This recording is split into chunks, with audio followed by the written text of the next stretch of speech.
Muitas pessoas se dedicam intensamente ao trabalho, buscam orientar o espiritual e investem em novos empreendimentos, mas ainda assim sentem que algo não se encaixa. E se existissem atividades comerciais que, embora legais perante a sociedade, são reprovadas por princípios religiosos? A Bíblia, especialmente nos Provérbios de Salomão, deixa claro que nem todo lucro é abençoado. Há negócios que contrariam os valores cristãos e, sem que se perceba, minam a paz, os recursos financeiros e a autoridade espiritual de quem os pratica. Muitos fiéis acabam envolvidos em empreendimentos que confundem oportunidade com armadilha espiritual. Neste contexto, 7 tipos de negócios são apontados como incompatíveis com a fé cristã e os ensinamentos bíblicos sobre prosperidade. Ao final, ficará evidente porque alguns alcançam sucesso com tranquilidade, enquanto outros acumulam riquezas, mas perdem algo muito mais valioso. O primeiro exemplo pode parecer inofensivo, mas já afastou inúmeras pessoas das bem-caus sem que percebessem.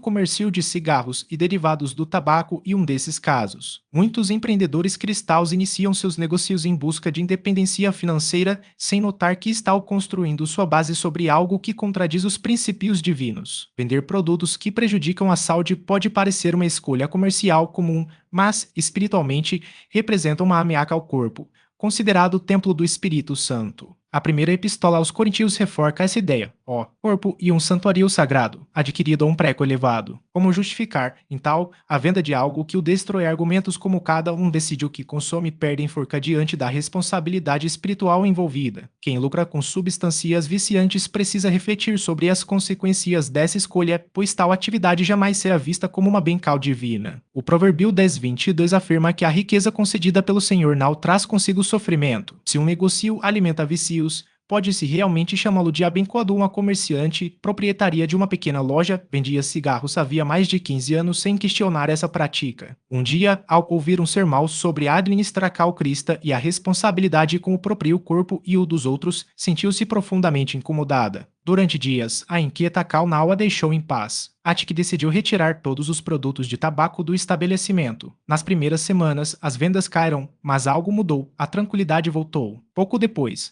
novos clientes começaram a frequentar a loja, interessados em produtos saudáveis e alinhados com valores religiosos. A pergunta que fica é: se Deus observasse o seu negócio agora, o que ele diria? Você está oferecendo vida ou contribuindo para destruir a disfarçada de mercadoria? A escolha de um cristão não deve se basear apenas no lucro, mas no legado que deseja deixar. Afinal, de que adianta a prosperidade material se a alma fica em ruínas? Felizmente, existem alternativas. Lojas de produtos naturais, alimentos saudáveis, suplementos, livros inspiradores e negócios que promovem bem-estar estão em harmonia com os princípios bíblicos de prosperidade. É possível empreender com fé e viver uma abundância que não pesa na consciência. Segundo tipo de negócio reprovado e a venda de bebidas alcoólicas. Uma garrafa que começa com risos pode terminar em lágrimas, destruindo famílias, amizades e vidas inteiras. Sob a perspectiva bíblica, esse comércio é incompatível com uma vida de fé. Salomão, em Provérbios 23, alerta: quem tem afical? Quem tem feridas desnecessárias? Os que se demoram junto ao vinho. Ainda assim, muitos cristãos investem nesse mercado, como se fosse apenas uma questão de preferência. O que parece normal aos olhos do mundo pode ser um obstáculo espiritual para quem busca viver segundo os valores do reino. Em Abacuque 2, Deus condena aqueles que oferecem bebida ao próximo com más intenções. Mesmo que se argumente que o cliente escolhe, a questão central é: esse lucro seria apresentado a Jesus como fruto de uma missão cumprida? O verdadeiro empreendedor cristão mede o sucesso não apenas pelo faturamento, mas pela fidelidade aos princípios divinos. Há relatos de empresários que abandonaram bares e distribuidoras de bebidas após testemunharem brigas, acidentes e até mortes de clientes. Um deles afirmou: percebi que meu lucro estava custando o sofrimento de famílias inteiras, e isso não tem preço. Quando fechou o negócio, muitos o chamaram de louco. Pouco depois, abriu um restaurante familiar e hoje emprega mais de 20 pessoas em um ambiente saudável e respeitoso. Quantas vezes se pede bem caos, mas se continua plantando sementes de dor, não é possível colher semeando destruical. Deus não abençoa negócios que alimentam o pecado. O crescimento verdadeiro vem de bases sólidas, não de tacas cheias de engano. Existem caminhos abençoados, cafeterias, restaurantes saudáveis, eventos familiares e espaços de convivência. Locais que inspiram alegria sem culpa, encontros sem excessos e lucro com propósito. O terceiro negócio proibido envolve práticas financeiras que exploram a necessidade alheia. Depois de discutir substâncias que intoxicam o corpo, é hora de abordar algo que envenena a alma: a ganância. Empréstimos com juros abusivos são condenados pela Bíblia, mesmo quando o mundo chama de oportunidades. Deus é claro ao afirmar que não se deve tirar proveito da vulnerabilidade do próximo. Êxodo 22 determina que não se cobre juros de quem está em dificuldade, mas muitos constroem fortunas justamente sobre o desespero alheio. Casas de penhores, financeiras e agiotas aplicam taxas que ultrapassam 100% ao ano, sugando o futuro de quem já enfrenta dificuldades. A promessa e de ajuda rápida, mas o resultado e a escravidão financeira. Neemias 5 relata o clamor do povo contra a exploração praticada por seus próprios irmãos. A pergunta incomoda, mas necessária, é: se Deus analisasse seus contratos hoje, veria justiça ou exploração disfarçada de negócio? Tiago 5 alerta que salários retidos e ganhos injustos clamam contra aqueles que os acumulam. Dinheiro obtido dessa forma carrega um peso espiritual. Muitos empresários prosperam financeiramente, mas vivem sem paz, atormentados e inseguros. Riqueza construída sobre a dor alheia nunca se sustenta em bases firmes. Há casos de cristãos que abandonaram essa prática ao perceberem seu impacto devastador. Um deles contou que não engana, mas educa. A transparência não é apenas uma estratégia e um princípio. Quando um cliente percebe que não foi manipulado, a confiança se estabelece e essa relação tende a ser duradoura. Empresas que adotam essa postura muitas vezes descobrem que a fidelidade do consumidor supera os ganhos imediatos obtidos com promessas vazias. Há, no entanto, um sétimo tipo de negócio que desafia diretamente a ética cristã: a exploração da vulnerabilidade humana. Produtos ou serviços que se aproveitam de fragilidades emocionais, financeiras ou físicas para lucrar são condenados pela palavra. Em 1 Tessalonicenses 4, Paulo adverte contra a ganância e a exploração do próximo, chamando os cristãos a viverem de maneira que agradem a Deus. Isso inclui não tirar proveito daqueles que estão em situação de desespero. Um exemplo comum é o mercado de empréstimos com juros abusivos, que muitas vezes afunda famílias em dívidas intermináveis. Outro caso é o de empresas que vendem soluções milagrosas para problemas de saúde, explorando o medo e a esperança de pessoas doentes. Há até mesmo plataformas de apostas que prometem riqueza fácil, mas destroem vidas, entram nessa categoria. A Bíblia é clara: o amor ao dinheiro é raiz de todos os males. 1 Timóteo 6,10. E quando esse amor se sobrepõe ao cuidado com o próximo, o negócio se torna uma armadilha. Uma mulher que trabalhava em uma empresa de empréstimos pessoais relatou que, ao longo dos anos,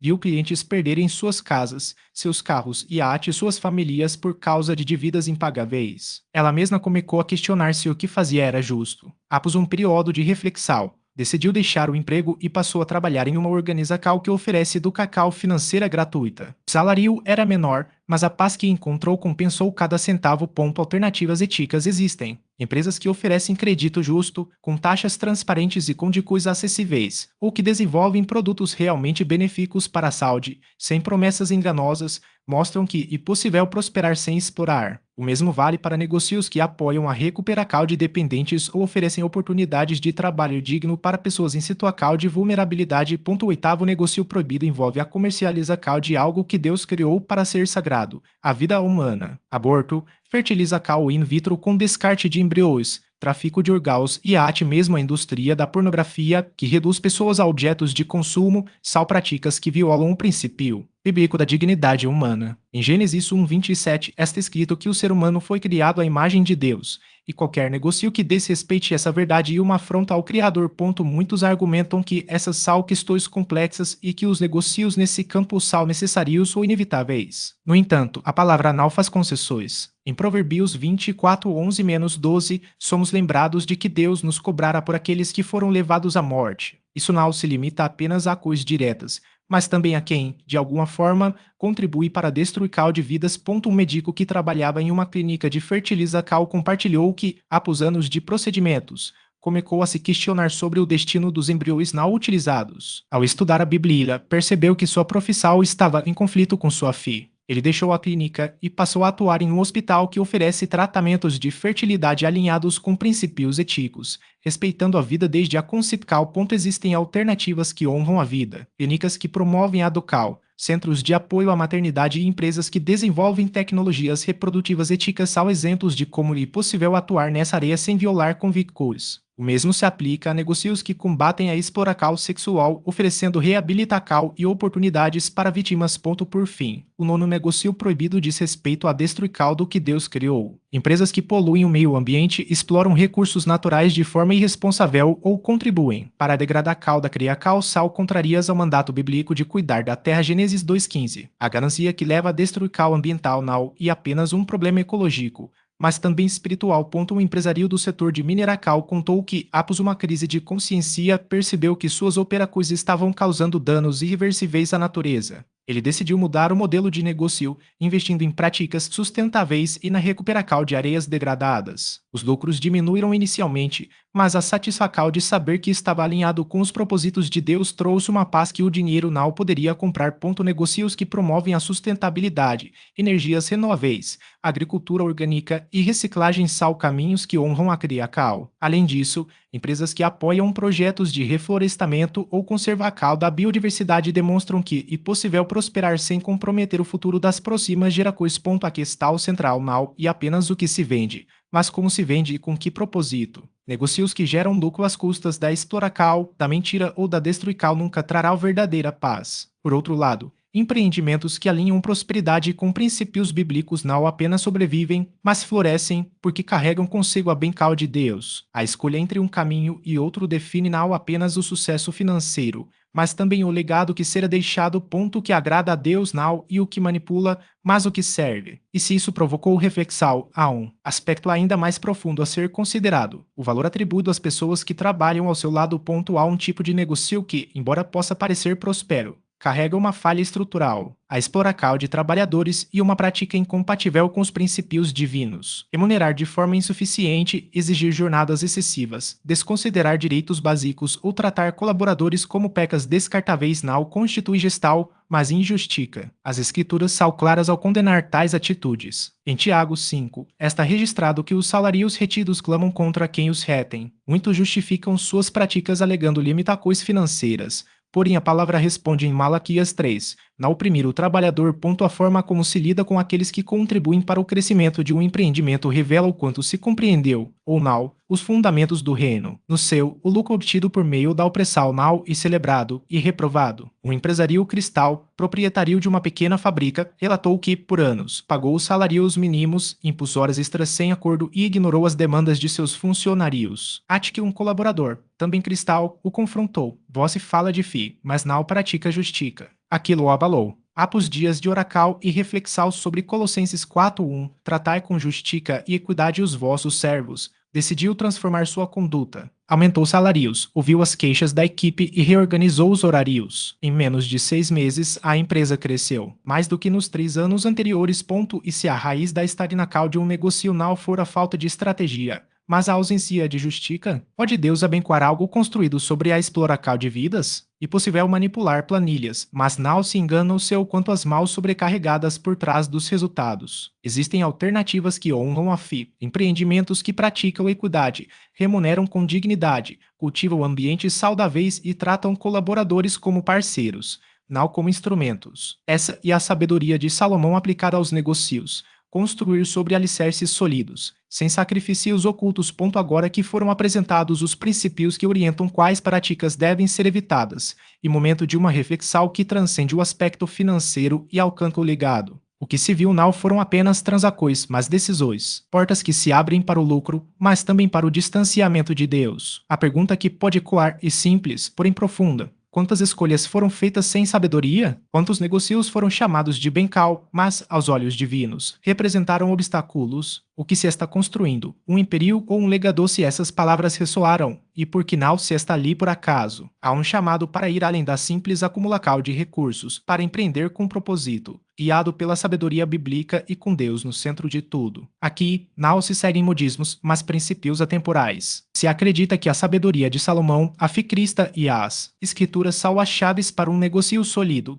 próspero e abençoado, e o momento de se engajar. Ative as notificações para não perder os próximos conteúdos, pois ainda há muitos ensinamentos do reino a serem revelados. Se este conteúdo provocou inquietação, compartilhe com quem precisa desse alerta antes que seja tarde. Agora, assista ao vídeo recomendado na tela, no qual serão apresentadas formas de aplicar os princípios de Salomão ao seu empreendimento e transformar o lucro em legado. Não se trata de acumular, mas de construir. Está preparado para viver como um rei se essa mensagem tocou o seu coração? Deixe nos comentários. Escolha empreender com integridade. Não e apenas uma frase e uma declaração de fé, uma tomada de posição e um propósito. E essa verdade se espalhe e demonstre ao mundo que ainda existem empreendedores comprometidos com os valores do reino.